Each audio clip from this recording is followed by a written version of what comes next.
Malam itu, langit Jakarta diselimuti awan gelap. Hujan yang baru saja reda meninggalkan genangan air di sepanjang jalan. Di sebuah lorong sempit yang terpencil, lampu-lampu neon berkedip samar mengungkapkan sisi gelap kota metropolitan itu. Di salah satu sudut lokalisasi, terdapat seseorang wanita yang bernama Nia. Ya, Nia merupakan seorang PSK. Ia terlihat tengah duduk termenung di dalam kamarnya yang sempit. Nia dikenal karena kecantikannya yang mempesona. Tubuhnya ramping, wajahnya simetris dengan kulit halus dan senyuman yang mampu meluluhkan hati siapapun. Akan tetapi, beberapa minggu terakhir ini ia merasakan ada yang berbeda. Pelanggannya mulai berkurang, kerutuan dan keluh kesah sering terdengar dari bibirnya saat menatap pantulan wajah di cermin kecil yang retak. Desas-desus mulai beredar bahwa Luna, pendatang baru yang lebih muda dan juga cantik, telah menggunakan jalan gaib untuk memikat para pelanggan. Nia merasa marah dan juga cemburu. Bahkan hubungan mereka pun memburuk dan seringkali diwarnai pertengkaran. Hingga akhirnya Nia pun memutuskan untuk mencari tahu lebih jauh.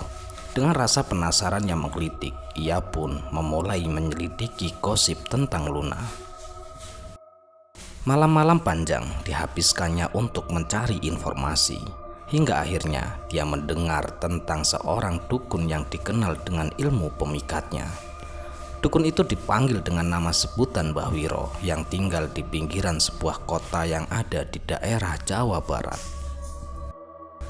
Suatu malam di sebuah gang sempit, Nia menemukan rumah Mbah Wiro. Rumahnya tampak tua dan juga menyeramkan, dipenuhi dengan tanaman-tanaman liar dan juga jimat-jimat tergantung di setiap sudutnya. Nia pun kemudian mengetuk pintu kayu yang telah usang itu, dan seseorang pria tua dengan sorot mata tajam membuka pintu itu. Ya, itu adalah Mbah Wiro. Mbah Wiro pun menatap Nia dengan pandangan penuh arti. Dan setelah obrolan pembukaan basa-basi dan penjelasan awal singkat, akhirnya Nia sampai pada tujuan kedatangannya, yaitu ilmu pemikat yang lebih tinggi dari Luna. Baik. Tapi ingat, kamu harus siap dengan segala resikonya. Ilmu itu sangat berbahaya dan pengorbanannya pun sangat besar, ucap Mbah Wiro kepada Nia. Akan tetapi Nia tak peduli, rasa cemburu dan amarah telah menguasai hatinya. Kepada Mbah Wiro, Nia mengaku siap berkorban apapun demi mendapatkan sesuatu yang lebih dari Luna dan kembali menjadi primadona. Hingga akhirnya Mbah Wiro pun setuju. Mbah Wiro lalu mempersiapkan segala sesuatu ritual dengan hati-hati. Di ruang belakang yang gelap, dikelilingi oleh bau kemenyan dan juga lilin yang berkelap-kelip, Nia duduk dengan gugup. Mbah Wiro pun mulai melantunkan mantra-mantra kuno dan memanggil kekuatan gaib untuk membantu Nia. Tak berselang lama, kemudian ia memberikan Nia sebuah susuk kecil yang terbuat dari emas untuk ditanamkan di bawah kulitnya. Jangan sampai ada yang tahu, tapi ingat, ada pengorbanan besar. Begitulah ucap Mbah Wiro lagi. Nia mengiyakan tanpa berpikir panjang, lalu memasang susuk itu dengan hati-hati. Kemudian sesuatu yang aneh tiba-tiba saja terjadi di dalam dirinya. Ya, tiba-tiba ada kekuatan yang luar biasa seakan-akan merasuk ke dalam tubuhnya. Tak ada penjelasan lebih lanjut tentang besarnya pengorbanan yang dimaksud oleh Mbah Wiro, dan bagi Nia itu tidaklah terlalu penting. Karena tujuannya jelas, ingin kembali seperti dulu dengan pendapatan yang melimpah dan jangan sampai kalah hanya oleh pendatang baru seperti Luna. Waktu demi waktu terus berlalu begitu saja, dan benar saja kali ini Nia benar-benar bisa merebut lagi posisinya sebagai primadona. Bahkan para pelanggan pun berbondong-bondong lagi dan bahkan lebih banyak dari sebelumnya. Di antara mereka ada seseorang pria tampan yang bernama Rizal, seseorang manajer di perusahaan ternama. Selain itu, Rizal pun merupakan sosok seorang laki-laki yang sopan dan juga baik hati, yang membuat Nia merasakan sesuatu yang berbeda setiap kali melayaninya. Seiring berjalannya waktu, rasa itu pun berlanjut. Pada suatu malam, Rizal dengan jujur mengungkapkan rasa cintanya, bahkan siap melamar Nia. Tentu saja ini adalah kabar luar biasa bagi Nia. Sebesar apapun cintanya pada pekerjaan, kali ini nalurinya tetap menuntut untuk segera kembali ke jalan yang benar. Dan jalan yang harus dilewati tentu saja harus dengan menikah.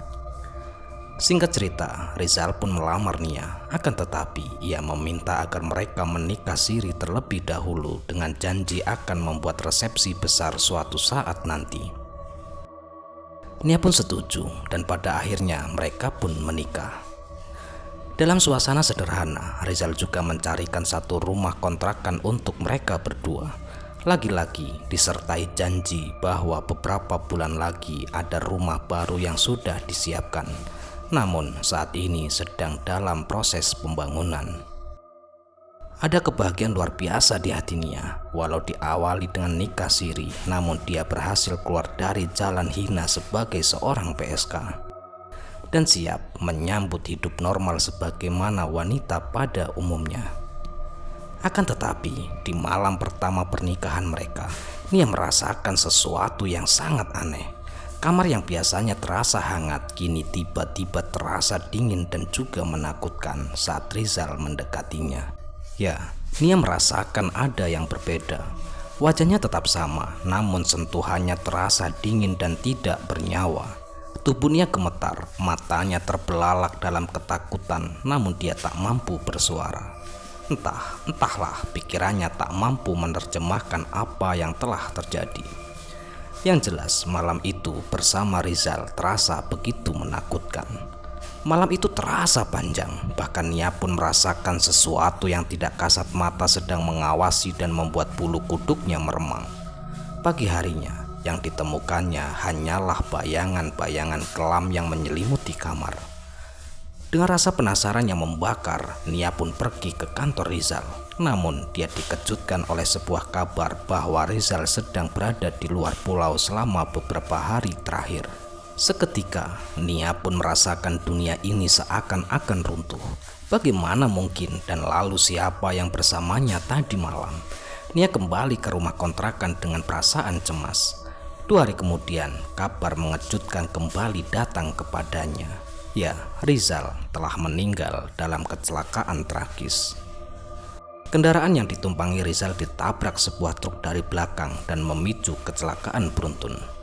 Selain Rizal, ada 2 korban meninggal yang lain dan beberapa orang mengalami luka berat dan juga ringan. Nia pun merasa ada yang salah. Tiba-tiba ingatannya mengingat tentang ritual dengan Mbah Wiro sekitar 5 bulan yang lalu kembali menghantuinya. Apakah ini ada hubungannya dengan ilmu pemikat yang diberikan oleh sang dukun? Ya, Nia merasakan bayangan gelap mulai merasuki hidupnya dan di sini dia baru sadar sekaligus menyesal. Ketika itu tak pernah terfikirkan untuk menanyakan pengorbanan besar yang dimaksud oleh Mbah Wiro. Jenazah Rizal pun telah diambil keluarganya dari Jogja. Satu lagi yang membuat Nia merasa sangat bersedih karena ia tak bisa ikut terlibat. Tentu saja karena pernikahan siri mereka tanpa sepengetahuan orang tua Rizal. Dan dari pihak Nia pun hanya memakai wali hakim. Intinya dia belum merasa sepenuhnya menjadi bagian dari keluarga Rizal. Setelah kejadian itu, Nia tidak lagi merasa aman. Di setiap malam, ia merasakan kehadiran sosok makhluk tak kasat mata yang selalu mengawasinya. Hembusan angin malam yang menerpa jendela membuatnya semakin ketakutan. Ia mencoba untuk melupakan, namun bayangan Rizal dan malam pertama yang menyeramkan terus menghantuinya. Selain itu, ada lagi yang aneh. Ketika Nia bertemu dengan pemilik rumah kontrakan, ia mengaku bahwa Rizal sudah membayarnya. Semuanya menjadi semakin misterius. Siapakah Rizal yang membayar uang kontrakan itu? Dan tentu saja yang paling penting adalah apakah benar-benar Rizal yang menghabiskan malam pertama bersama Nia? Atau ia sebenarnya sudah berada di luar pulau? Akan tetapi ada kemungkinan lain, bisa saja dia kembali hanya untuk malam pertama. Lagi-lagi semuanya tak bisa terjawab. Suatu malam saat hujan deras mengguyur, tiba-tiba saja Nia kala itu mendengar suara langkah kaki di luar kamarnya. Jantungnya tentu berdetuk dengan kencang. Dengan gemetar ia membuka pintu, dan di sana tiba-tiba ada sosok seseorang pria tengah berdiri. Wajahnya pucat, matanya kosong menatap ke arah Nia dengan sangat tajam. Dalam ketakutan, Nia bertanya-tanya siapa sosok makhluk itu. Sosok pria tersebut hanya tersenyum dengan senyuman yang membuat darahnya merasa beku. "Aku adalah bayangan dari masa lalu yang kamu panggil." Begitulah ucapnya pelan. Nia menjerit, berlari ke dalam kamar, dan pria itu menghilang seperti bayangan. Nia pun terjatuh dengan tubuh bergetar hebat. Bayangan-bayangan terus menghantui malam-malamnya dan membuat Nia tak bisa tidur nyenyak. Daerah tempat Nia tinggal semakin terasa mencekam. Lorong-lorong yang sempit dan gelap seakan-akan menyimpan rahasia yang tidak bisa terungkap. Di setiap sudut yang kecil, tempat para PSK biasa berkumpul, cerita tentang Nia dan ilmu pemikatnya mulai menyebar luas. Malam itu, Nia pun memutuskan untuk kembali ke rumah Mbah Wiro. Dia merasa perlu mencari jawaban atas segala yang terjadi. Dengan hati-hati, dia pun mulai berjalan melalui gang-gang sempit. Setelah turun dari ojek hingga sampai di depan rumah tua Mbah Wiro, tanpa berbasa-basi, Nia langsung mengetuk pintu rumah Mbah Wiro dan dijawab oleh suara dari arah dalam. "Masuklah, aku sudah menunggumu." Begitulah jawaban dari Mbah Wiro. Dengan hati berdebar, Nia pun melangkahkan kaki masuk. Mbah Wiro menatapnya dengan pandangan yang tak bisa diartikan. Lalu keluarlah sebuah pertanyaan. "Kamu tahu bahwa pengorbanan itu telah kamu terima, kan?"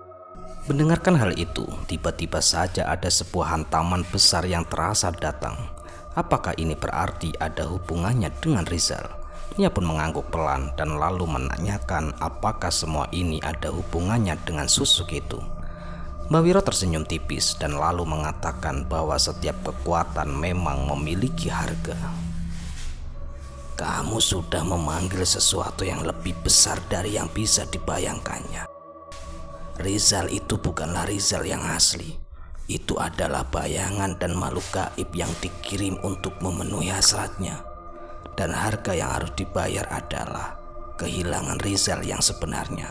Seketika Nia pun terdiam dengan air mata yang terus mengalir di pipinya. Apa yang harus saya lakukan sekarang, Mbah?" Mbah Wiro laki-laki menatapnya dengan tajam, lalu ia berpesan agar Nia melepaskan semua ini, kembali ke jalan yang benar dan memohon ampun kepada Tuhan yang Maha Kuasa. Dalam kepedihan yang tiada tara, ada rasa terkejut yang juga tak kalah besar. Sosok dukun seperti Mbah Wiro yang selama ini identik dengan jalan-jalan sesat ternyata bisa menasihatinya tentang kembali ke jalan Tuhan yang Maha Kuasa. Nia pun akhirnya meninggalkan rumah Mbah Wiro dengan perasaan campur aduk. Malam itu, dari dalam hatinya terlantun sebuah doa tulus memohon ampunan atas keserakahannya. Malam berikutnya, Nia mencoba tidur dengan hati yang tetap gelisah. Dia teringat semua penjelasan dari Mbah Wiro, namun bayangan masa lalu dan kegelapan ternyata tak bisa hilang semudah itu. Setiap kali ia memejamkan mata, wajah Rizal yang dingin dan tak bernyawa itu selalu muncul dalam benaknya. Lorong-lorong sempit di lokalisasi tempatnya tinggal masih terasa mencekam. Para PSK yang biasa berkumpul di warung-warung kecil mulai menjaga jarak dengan Nia. Bisik-bisik mereka semakin mengerikan. Nia memang sebenarnya sudah kembali ke tempat tinggal lamanya karena rumah kontrakan dari Rizal tak kalah mengerikan. Malam itu, saat langit gelap tanpa bintang, Nia tiba-tiba mendengar suara langkah kaki laki. Dan pada saat itu, Nia pun langsung membuka perlahan matanya, merasakan ketegangan yang merasuk di sepanjang tulang punggungnya. Langkah kaki itu terdengar mendekat dan semakin dekat hingga berhenti di depan pintu kamarnya. Dengan hati berdebar, Nia pun berjalan perlahan-lahan menuju pintu, lalu membuka sedikit celah dan melihat bayangan yang dikenalnya. Ya, itu adalah Rizal. Wajahnya pucat, matanya kosong, namun senyum tipis terkurat di bibirnya. Nia tersentak dan mundur dengan gemetar. Kamu bukan Rizal. Begitulah bisiknya, meskipun di dalam hati ia tahu bahwa ini adalah bayangan dari masa lalu yang kembali datang menghantuinya. Sosok itu perlahan-lahan mulai melangkah masuk, menghampiri Nia yang tak berdaya. Dengan gerakan yang lambat namun pasti, pelan ia mengeluarkan suara yang menggema, dingin dan juga bergetar. Nia, kamu sudah memanggilku. Nia pun terjatuh ke lantai dengan tubuh yang menggigil hebat. Bayangan Rizal semakin dekat dan tangannya terulur. Ketika tangan itu berhasil menyentuh Nia, perasaan dingin semakin menyengat. Dia merasakan ketakutan yang berlipat-lipat hingga seluruh tubuhnya terasa membeku. Lagi-lagi malam itu terasa sangat panjang. Nia mencoba berteriak namun suaranya tersekat di tenggorokan. Ekor matanya melihat bayangan Rizal yang melayang-layang di sana sembari seolah-olah mengawasi setiap gerak-geriknya. Tak ada apapun yang bisa dilakukan Nia. Malam itu seperti secara khusus disediakan untuk menyiksa dirinya sendiri dalam ketakutan sampai akhirnya menjelang fajar. Bayangan itu perlahan-lahan menghilang, menyisakan Nia yang terbaring lemas setelah semua energi terkuras semalam suntuk. Hari-hari berikutnya, Nia hidup dalam ketakutan yang tidak kunjung reda. Setiap malam, ia merasakan kehadiran bayangan Rizal seakan-akan terus mengawasi. Nia menyadari bahwa pengorbanan besar yang dimaksud ternyata jauh dari yang dibayangkan. Suatu malam, Nia pun memutuskan untuk mencari tahu lebih banyak tentang dukun yang memberikan susuk kepada Luna. Dia merasa perlu mendapat jawaban lebih lanjut dengan mengesampingkan rasa malu. Bersama keberanian yang tersisa, Nia pun mendatangi tempat tinggal Luna. Dari beberapa temannya, ia mendapat informasi tentang rumah itu. Ternyata rumah Luna terletak di pinggir kota dan terlihat sangat sederhana. Nia pun mengetuk pintu dan tak lama kemudian disambut oleh Luna dengan wajah terkejut. "Ngapain kamu kesini?" tanya Luna dengan nada curiga. Maaf Lun, aku butuh jawaban tentang susuk dari Mbak Wiro. Apa yang sebenarnya terjadi? Mungkin karena kasihan, Luna pun mengangguk pelan setelah terdiam sejenak. Lalu Nia dipersilahkan masuk. Nia pun duduk di ruang tamu yang sempit. Luna lalu bercerita bagaimana ia mendapatkan susuk itu dari Mbah Wiro. Dan pada saat itu ia pun mengabarkan pengorbanan yang harus dilakukan. Dan bagaimana ia sekarang berada dalam ketakutan karena selalu merasa ada yang mengawasi. "Kita itu sudah terperangkap Nia. Aku juga merasa ada yang salah, tapi sudah terlambat." Begitulah ucapan Luna dengan nada getir. Nia laki-laki merasakan kesedihan yang mendalam. Ternyata mereka berdua telah terjebak dalam lingkaran keserakahan dan juga ilusi. Mereka pun mengobrol sampai larut malam, mencoba mencari cara untuk melepaskan diri dari semua yang menghantui. Pagi harinya, Nia kembali ke rumah dengan tekad baru. Ia memutuskan untuk menemui Mbah Wiro, kali ini dengan tujuan mencari cara untuk mengakhiri semuanya. Nia tahu bahwa jalan yang harus ditempuh pasti akan berat, namun dia harus bersiap. Singkat cerita, Nia pun sampai di rumah Mbah Wiro dan menceritakan semua ketakutan yang selalu terjadi. Mbah Wiro mendengarkan dengan seksama dan wajahnya tampak penuh beban. "Ini jalan tidak mudah. Kamu harus melakukan ritual pelepasan yang sangat beresiko. Pengorbanan ini lebih besar dari yang kamu bayangkan." Mendengarkan hal itu, Nia pun mengangguk dengan tekad kuat. Setelah mendengar itu, dia ingin hidup lebih baru dan keluar dari semua ketakutan. Setelah kesepakatan, Mbah Wiro pun mempersiapkan ritual pelepasan. Ruang belakang rumahnya yang gelap kembali dipenuhi oleh aroma kemenyan dan juga cahaya lilin yang berkelap-kelip. Nia diminta duduk di tengah lingkaran yang telah digambar dengan pasir hitam. Ketegangan kembali menyelimuti. Mbah Wiro mulai merapalkan mantra-mantra kuno dan memanggil kekuatan gaib yang dipercaya untuk membantu Nia. Suasana menjadi semakin mencekam. Suara-suara aneh terdengar dari segala arah. Angin dingin berhembus membuat lilin-lilin berkedip tak menentu. Saat ritual mencapai puncaknya, tiba-tiba saja Nia kala itu merasakan sesuatu yang sangat kuat menarik dirinya. Tubuhnya terasa ringan, seakan-akan melayang di antara dua dunia. Di saat itulah bayangan Rizal muncul kembali, kali ini dengan wajah yang lebih jelas dan penuh penderitaan. "Nia, lepaskan aku." Begitu suara dari bayangan itu. Dengan sekuat tenaga, Nia pun berteriak-teriak memanggil nama Rizal. Akan tetapi tiba-tiba saja bayangan itu menghilang begitu saja, dan pada akhirnya Nia pun merasa terjatuh ke lantai dengan nafas tersengal-sengal. Setelah Mbah Wiro menyelesaikan ritualnya lalu membantu Nia untuk bangkit, tapi tetap ada penjelasan dari Mbah Wiro bahwa harga dari keserakahan akan selalu ada dalam perjalanan hidupnya. Dengan perasaan sedikit lega, Nia pun meninggalkan rumah Mbah Wiro. Bayangan-bayangan gelap yang menghantui perlahan-lahan mulai berkurang. Meskipun rasa bersalah selalu tetap ada, dia lalu memutuskan untuk memulai hidup baru, jauh dari lokalisasi dan kehidupan lamanya.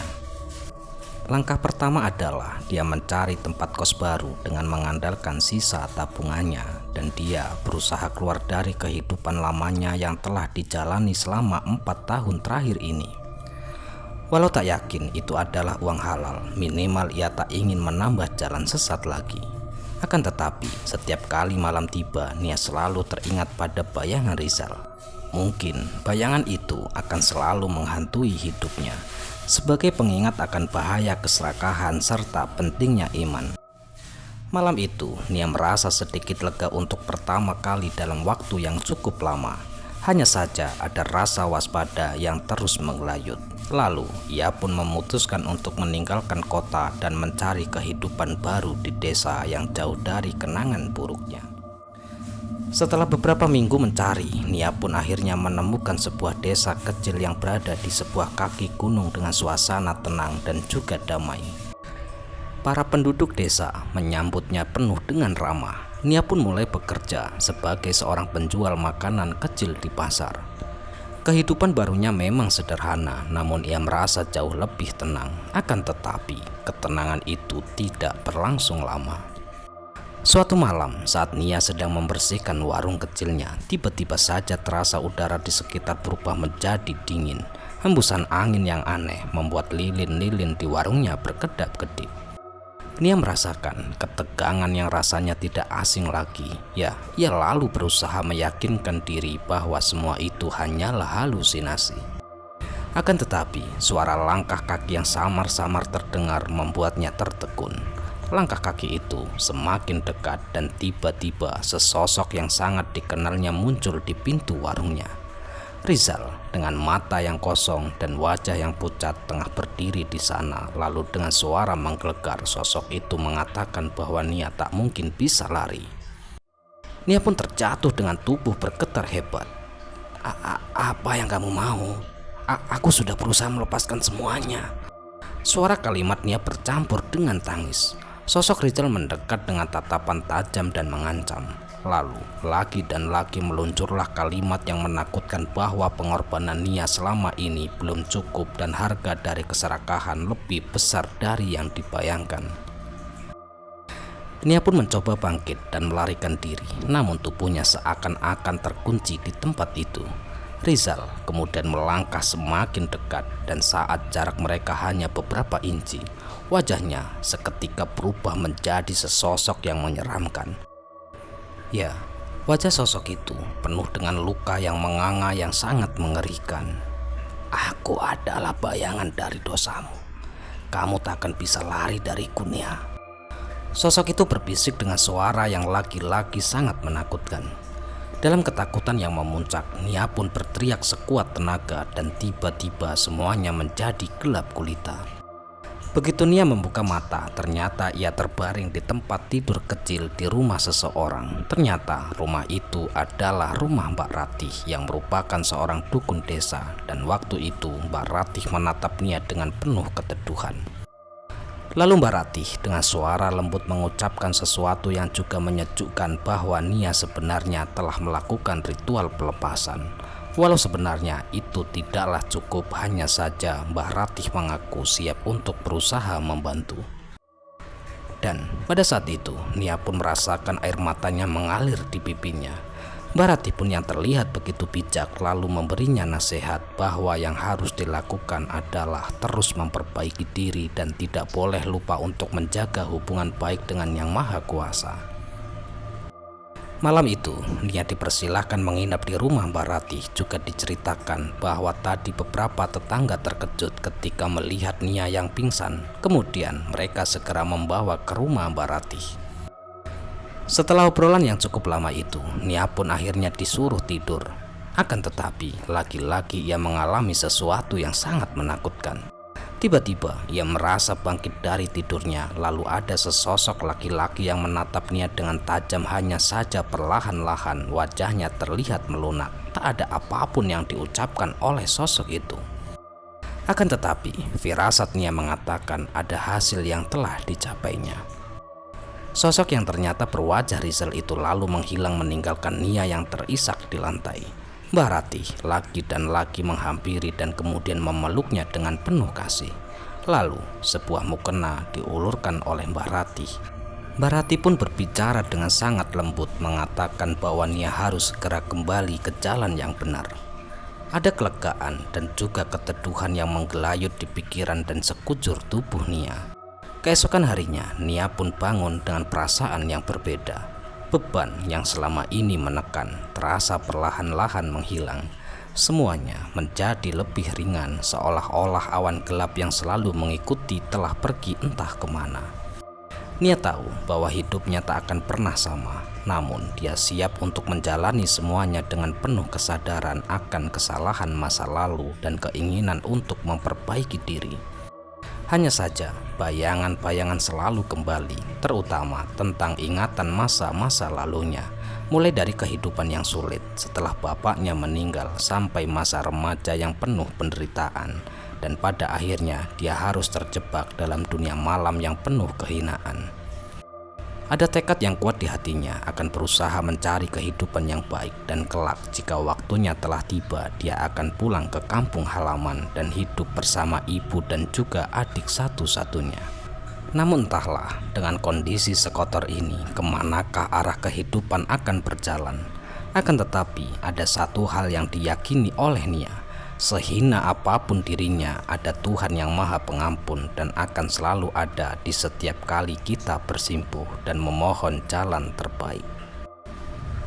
Ya, sekian kisah kali ini. Semoga kisah kali ini bisa menghibur dan bisa menemani waktu istirahat teman-teman dimanapun berada. Dan kami ucapkan mohon maaf yang sebesar-besarnya jika ada kata-kata yang salah yang kami sampaikan di dalam cerita. Dan kami ucapkan terima kasih banyak kepada teman-teman semua yang selalu mendukung kami. Semoga amal kebaikan teman-teman dibalas oleh Allah Subhanahu wa Ta'ala berupa hal-hal yang lebih baik dan lebih bermanfaat dalam kehidupan kita semua. Dan tentu saja untuk kita, saudara-saudara kita yang memang ada yang sedang sakit, semoga diberi kesembuhan. Yang sedang mengalami kesulitan, semoga diberi kelancaran dalam segala hal. Dan semoga kita semua dijauhkan dari segala mara bahaya. Amin, amin ya robbal alamin. Sekali lagi saya Tony mengucapkan mohon maaf yang sebesar-besarnya jika ada kata-kata yang salah yang kami sampaikan di dalam cerita. Baik, sampai jumpa di cerita-cerita selanjutnya. Akhirul qouli wassalamualaikum warahmatullahi wabarakatuh.